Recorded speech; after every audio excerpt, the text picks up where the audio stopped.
Assalamualaikum warahmatullahi wabarakatuh. Alhamdulillahirabbil alamin. Nahmaduhu wa nasta'inuhu wa nastaghfiruh. Wa na'udzu billahi min syururi anfusina wa min sayyiati a'malina.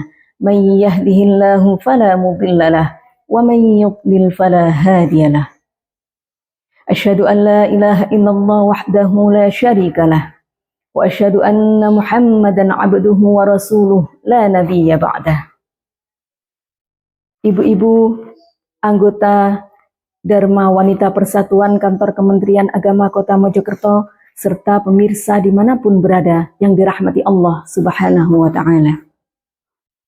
Puji syukur kehadirat Allah Subhanahu wa Ta'ala yang telah melimpahkan segala nikmat karunia, inayah serta hidayahnya kepada kita semua, sehingga pada hari ini sampai dengan detik ini kita bisa melaksanakan ibadah puasa Ramadan, juga ibadah-ibadah yang lain dalam keadaan sehat walafiat. Salawat ma'assalam semoga tetap tercurah kepada junjungan kita Nabiullah Muhammad sallallahu alaihi wasallam, yang mana beliau telah memberikan kepada kita semua jalan kebenaran, yaitu ad-dinul Islam wal iman. Pemirsa yang dirahmati Allah Subhanahu wa Ta'ala, dalam surah Az-Zariyat ayat 56 Allah berfirman, A'udzu billahi minasy syaithanir rajim. Bismillahirrahmanirrahim. Wa ma khalaqatul jinna wal insa illa liya'budun. Yang artinya, dan tidaklah aku menciptakan jin dan manusia kecuali untuk beribadah kepadaku. Di dalam tafsir Al-Misbah dijelaskan bahwa ibadah bukan hanya merupakan suatu kewajiban, tapi juga merupakan suatu kebutuhan yang membawa kebahagiaan bagi umat manusia. Allah menggunakan kata aku dalam ayat ini untuk menegaskan bahwa perintah tersebut yang tercantum dalam ayat ini adalah perintah yang langsung datang dari Allah Subhanahu wa Ta'ala. Ibadah sendiri meliputi dua macam, yakni ibadah mahdhah dan ibadah ghairu mahdhah. Ibadah mahdhah contohnya adalah salat, zakat, puasa, dan haji. Sedangkan ibadah ghairu mahdhah adalah aktivitas sehari-hari yang kita amalkan dan kita niatkan semata-mata untuk ibadah kepada Allah Subhanahu wa Ta'ala. Pemirsa yang dirahmati Allah Subhanahu wa Ta'ala, semua amal ibadah yang kita lakukan di dalam kehidupan sehari-hari kita akanlah sangat sia-sia jika itu semua tidak diterima oleh Allah Subhanahu wa Ta'ala. Dalam kitab Tanbihul Ghafilin, Syekh Abi Laits As-Samarqandi menyebutkan ada 4 syarat agar amal ibadah diterima oleh Allah Subhanahu wa Ta'ala. Yang pertama yaitu ilmu. Ilmu ini adalah syarat utama diterimanya amal ibadah oleh Allah Subhanahu wa Ta'ala. Tanpa ilmu, suatu amal ibadah bisa jadi akan sia-sia, akan batal atau tidak sah.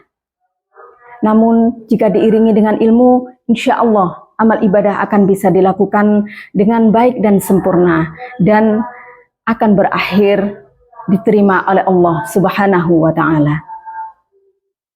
Dalam surah Al-Mujadalah ayat 11 Allah berfirman, Yarfa'illahu alladhina amanu minkum walladhina utul ilma darajat. Wallahu bima ta'maluna khabir.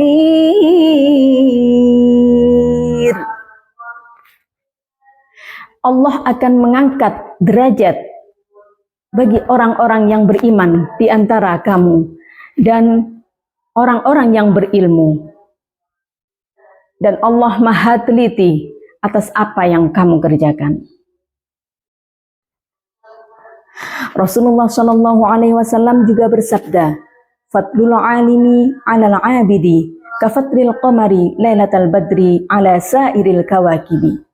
Yang artinya keutamaan orang-orang yang berilmu atau orang yang mengamalkan ilmunya atas orang-orang yang ahli ibadah adalah seperti utamanya bulan di malam purnama atas semua bintang-bintang lainnya. Hadis riwayat Tirmidzi. Dan syarat yang kedua adalah niat. Niat adalah sebagai penentu diterimanya atas amal ibadah. Innamal a'malu binniyati. Segala amal ibadah kita tanpa sebuah niat yang baik dan benar, maka akan nol hasilnya. Dan sebaliknya, jika semua amal ibadah kita diiringi dengan niat yang ikhlas, yang benar, maka insya Allah akan membawa pahala yang besar. Dan insya Allah juga akan diterima Allah Subhanahu wa Ta'ala. Pemirsa yang dirahmati Allah Subhanahu wa Ta'ala, syarat yang ketiga adalah sabar dalam proses. Ibadah sangat memerlukan kesabaran dalam menghadapi segala ujian dan godaan. Rasulullah Shallallahu Alaihi Wasallam bersabda, "Wa ma u'tiya ahadun ata'an khairan wa awsa'a minas sabri." Yang artinya, dan tidaklah ada suatu pemberian yang diberikan kepada seseorang yang lebih baik dan lebih luas daripada kesabaran. Hadis riwayat Bukhari. Pemirsa yang dirahmati Allah Subhanahu wa Ta'ala, syarat yang keempat adalah ikhlas. Ikhlas adalah ibadah dengan niat semata-mata karena Allah Subhanahu wa Ta'ala. Dalam kitab Al-Qusairiyah disebutkan al-ikhlasu tasfiyatul fi'li ala mulahadatil makhluqin. Ikhlas adalah memurnikan diri kepada Allah Subhanahu wa Ta'ala dari pandangan makhluk. Ikhlas ini adalah suatu niat yang kita tanamkan dalam hati dengan tulus hanya karena Allah Subhanahu wa Ta'ala. Jika ibadah kita diniati dengan ikhlas, maka tidak akan terkontaminasi oleh pujian dari manusia atau tidak akan mengharapkan imbalan dari manusia.